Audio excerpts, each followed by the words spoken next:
If you live in Australia, or you know people who do, I feel bad for you. I empathize. I sympathize. The country has gone rogue. They have gone insane. They are now violating the human rights of their own citizens. And this past weekend, we saw hundreds of people get arrested and fined because they were protesting the draconian lockdowns. They're telling people they can't leave their homes. They're telling people they can't protest. They're telling them they can't go about normal business. They're arresting people for visiting friends. They're arresting someone for being sick and leaving his house. They arrested and fined a bunch of teenagers for hanging out on a beach. Look, while you weren't paying attention, while we were all sitting back, I mean, most of us were paying attention, those watching, I mean, but while most people were sitting back and ignoring the world, Nazis took over Australia. And you think I'm joking? No, I genuinely mean it. These are not, this is overt authoritarianism. It is so bad right now in Australia. They have shot and killed rescue dogs from timcast.com. Rescue dogs shot and killed in Australia to prevent volunteers from traveling during COVID. Dogs waiting for homes in an animal shelter in New South Wales have been shot and killed to prevent people from traveling to pick them up during COVID. Do you think that it's going to stop here? It's not. I want to work my way through this, but look at this. From the Brisbane Times. Brisbane quarantine hub given green light, but unlikely to open until 2022. They're building camps. And one of them won't be done until 2022. Do you think the pandemic is going to stop anytime soon? Australia has lost the plot. If we don't speak up now, we will find ourselves in similar situations. To exemplify just how screwed up everything is, you need to hear this. A news report from 9 News in Australia.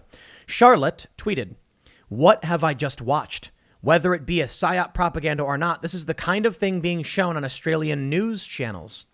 Let me play this video for you. Just listen. It's those doing the wrong thing driving our record case numbers. Among the most concerning cases, a COVID patient who's tonight on the run from a hotspot. Police and health authorities have issued an urgent appeal. Anthony Karam knows he is COVID positive when he steps into this public lift. Already breaking so many rules, he doesn't bother to cover his mouth as he sneezes and splutters.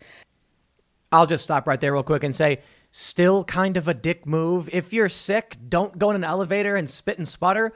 I don't think you should be arrested for it, but I mean, kind of a dick move. But let's play more. The 27-year-old is still infectious, but has gone missing from his Wentworth Point apartment.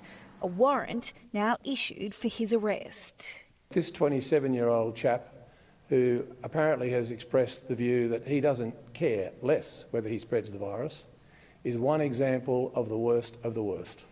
There's little sympathy for anyone ignoring the health orders. Even this group of teenagers caught partying after dark at the bottom of the North Bondi Cliffs.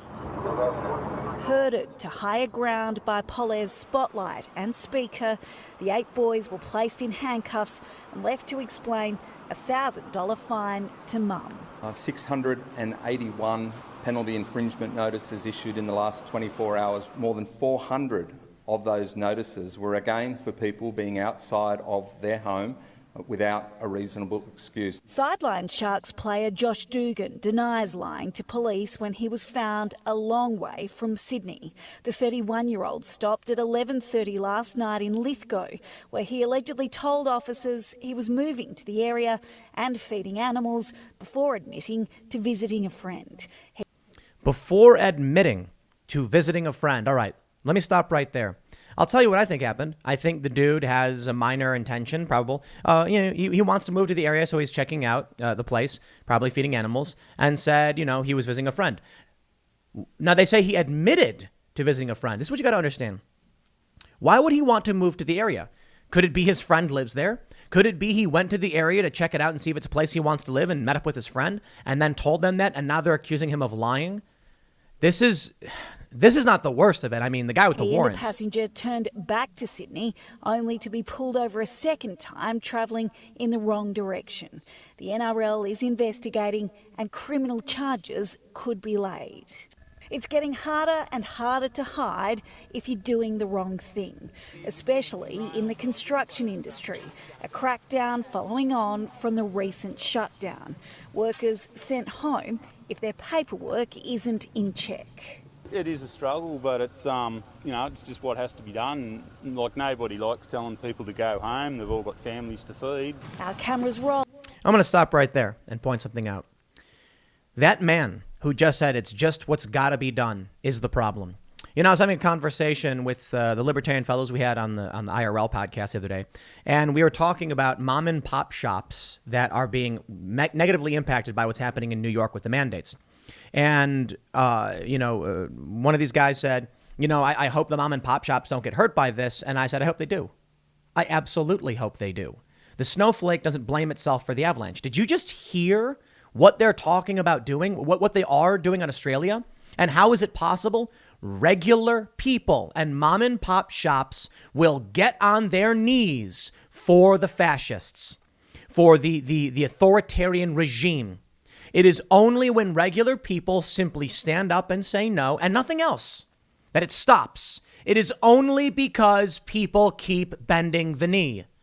If every single person just said no, it'd be over. Where do we go from here?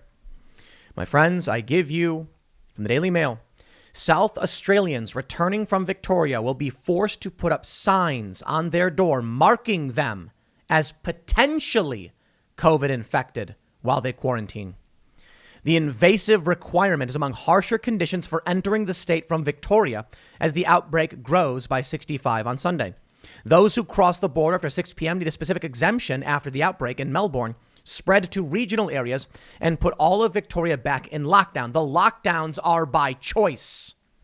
Okay? No one did anything. No regular person did this. The government did it. And they say, oh, but it's for health and safety. Did you think there would be no excuse for the authoritarian takeover? Did you think when you read every one of those nightmare dystopian novels that they just blinked into existence? That one day it was democracy and one day it was fascistic takeover? Or could it have been over 10 or 15 years? Did you read the history of the Soviet Union or Nazi Germany? It did not just happen overnight. And so this is the problem. When you point out things like this and say, look at the horrifying things they're doing, what happens? People say, well, we're not doing that. Oh, in the U.S., we're not shooting rescue dogs. That's Australia. They're crazy. Was Australia not at the point we are several months ago? Could we be walking down the same path? Yes. And then they take a look at history. They take a look at the Spanish Civil War. And I've talked about the potential for civil war, civil conflict, or balkanization, whatever. I don't know. Whatever ends up happening, something, conflict. And people say, oh, yeah, but during the Spanish Civil War, people were shooting at each other and it was crazy. And I'm like, do you think one day people walked outside and started shooting? No. It was a gradual change, gradually, then suddenly. What did we see just this past weekend in Portland? A shootout. Not the first time. We've had a couple instances where people have died. This time, you have people engaging in a street skirmish, and now they're bringing live ammo. So where does that lead us to? I don't know. Honestly, I don't know. But I think this. I think Antifa are agents of the state. They support the establishment. They have beaten people up in defense of state mandates. They are not anarchists. They are statists. They are authoritarian statists. And they are effectively privateers for the state. So that when Antifa goes out and beats people, the state can say, oh, these criminals, oh, geez. So it's no wonder why the media doesn't come after them. Let's take a look at what's happening in Australia, and then we'll talk about the quarantine camps, which are next. As you saw in that news segment I played for you, one 31-year-old man, an athlete, is potentially facing criminal charges for visiting a friend. Yeah, that's it. That's Australia. From timcast.com. The town Cobar has no recent cases of COVID, and the Rural Outback Respite Rescue Shelter had a plan in place to transport them safely. One of the dogs was a new mother to a litter of puppies. The government, they say OLG has been informed the council decided to take this course of action to protect its employees and community, including vulnerable Aboriginal populations, from the risk of COVID-19 transmission. The government agency added that they are investigating to see if the killings violated companion animal and cruelty prevention laws. A source who is familiar with the arrangement said the shelter volunteers are distressed and had COVID-safe measures in place to handle the dogs, one of which was a new mother. The Morning Herald report says, according to New South Wales Health, there have been no recent locally acquired COVID-19 cases in Cobar, although fragments of the virus have been found in the area's sewage system. One of the local government Office of Local Government Minister Shelley Hancock has declined to comment. Animal rights groups are calling for an urgent investigation into the matter. We are deeply distressed and completely appalled by this callous dog shooting, and we totally reject council's unacceptable justifications that this killing was apparently undertaken as part of COVID-safe plan. So this is why I show you this. 1, the depravity. I understand putting dogs to sleep. I don't understand these when dogs are rescued, shooting them. I show this story so you understand the depravity, as well as the willingness to do whatever they want in the name of COVID. What does this have to do with a virus or a pandemic? It has everything to do with just exercising the power they want and having an excuse to do it. Back at the Mark Your House requirement article, they say, the signs will also apply to residents who already return home and are still in self-isolation. Those returning to South Australian residents who are currently required to quarantine at home will be able to still return to South Australia and quarantine at home, Police Commissioner Grant Stevens said. However, they will be given a quarantine sign and be given a personal direction by an authorized officer to display that sign on the front of their premises they're quarantining at for a 14-day period. The new rules sparked anger and confusion as they made getting back to South Australia more difficult and time-consuming, locking many out for months. Here's the sign. Health alert. This household is currently self-quarantining. No visitors allowed. Please knock and leave any deliveries at the door. Quote, I waited over 3 weeks for an exemption to be told I now have to hotel quarantine. So this information about signage at your resident of isolation is confusing and misleading. One person relocating from country, New South Wales posted online. Another added, my partner who is genuinely relocating after finishing up a job in regional Victoria and who had applied for an exemption border clearance well over a week ago hasn't had any correspondence back and is now unable to return at all. I'm all for keeping South Australia safe. He intends to do the right thing, but can't leave without the paperwork. It's just so frustrating. Stop saying that, you pathetic losers, doing the right thing. Just because someone in government says it doesn't make it legal. And it doesn't even make it moral. There's a big difference between statutory law, executive decree, and ethics. Just because it's legal doesn't make it right. Just because an executive mandate it doesn't make it legal. But these people keep saying the same thing because they have had their spines forcefully removed. Well, you know what? There's a big difference between the American spirit and the Australian spirit, because the Australian spirit is apparently to lie down and roll over and just get trampled on. Pathetic. You know what? I suppose they say it's a self-correcting problem, I guess. If the people of Australia are not willing to stand up for human rights, then they don't get them.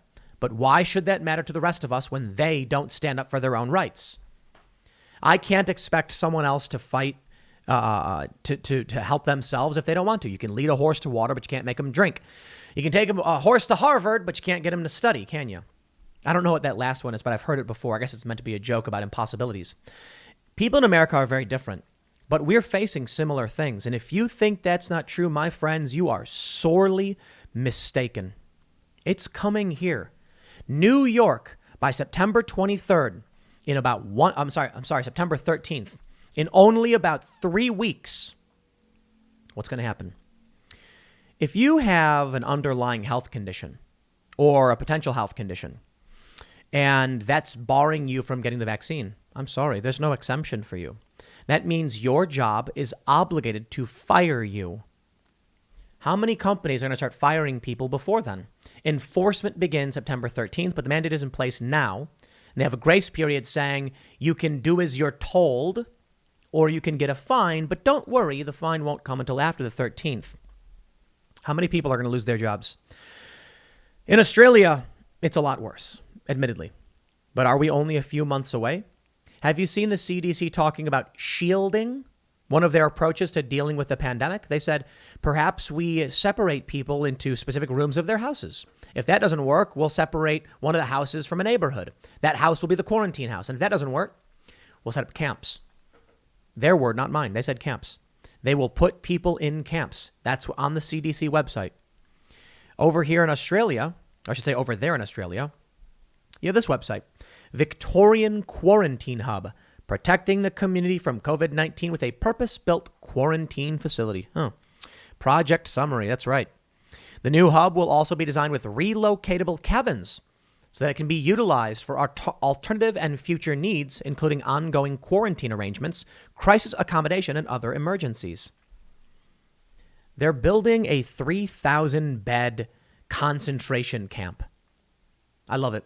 I've already had people say, no, come on. It's too much. It's not a concentration camp. It's a quarantine facility because people were quarantining in hotels. Why are people quarantining? Why? We are seeing now, they're saying you need a booster shot. It looks like the initial predictions by some of our top governmental agencies was correct. This may become a yearly illness, and we need to learn how to live with it. And what I mean is not accept the virus. No. I mean, how do we adapt to it? We can't just say, shut the world down. We're done. Everybody go home. It's over. It's all over. Lock everybody down, arrest them. No more traveling to your friend's house. Is that it? You're just giving up? That's what it is. You know, a lot of these people in government, this is what happens when you elect despots and spineless cultists.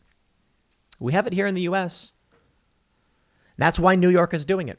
Bill de Blasio is a wingnut crackpot. He's insane. He's genuinely an insane person. And Cuomo is as well. These people, so I suppose sociopath is probably a better word. We'll say sociopath because they certainly are calculatory. They have the ability to form equations and make plans. But they are sociopathic in that their only desire is for self-gain. Only. Bill de Blasio doesn't care about you. He doesn't care about anyone but himself. Same thing with Andrew Cuomo, which is why Cuomo decided it made sense to put nursing home patients to put COVID patients in nursing homes. Why would he do that? He knew it was going to kill a bunch of people and did it anyway. So when we look at what's going on in Australia and someone says to you, oh, it's a lot worse there than it is here. Yes, as I said. But you can also make the argument it's actually worse here. You just say, well, to be fair, I don't know if anyone in Australia killed 15,000 people. Cuomo did. He literally did. Now they're talking about building these camps. When will the hub be built? The project is currently in the planning stage with construction anticipated to begin in September 2021. We anticipate that the first stage of the hub, which will provide 500 beds, will be operational in 2022. Do you think that they're building a quarantine hub in 2022 because there won't be a pandemic? Or do you think they believe there will be, or they're just going to exploit the crisis to take you from your home and put you in a concentration camp? I'll put it this way. When the train cart comes, don't get in it. When the bus pulls up and they say, everyone all aboard, don't get in it. We saw this throughout history. There's a line. The people in Australia began protesting. And so I have, respect to these people who are standing up for their rights. I'm not a fan of violence, but I suppose the issue is very, very different with Antifa versus regular people. With Antifa, they come out and they want to overthrow the government because they want a communist utopia. Okay, well, stop attacking our stuff. These are the commons. They attack innocent people who are speaking. These people, I don't agree with the violence. I don't agree with clashing with cops, and I think it's bad for you across the board. But this is very different. These are regular people protesting the government coming and rounding people up and building concentration camps. The left likes to claim that the immigration facilities were concentration camps, and this is the game they're going to play. They're going to argue that people on the right were defending the police and ICE when they had concentration camps, but now they're mad about Australia when they're just trying to keep people safe. I don't believe Australia is keeping people safe. You can talk about their intent. I don't know their intent. Maybe it is, maybe it isn't.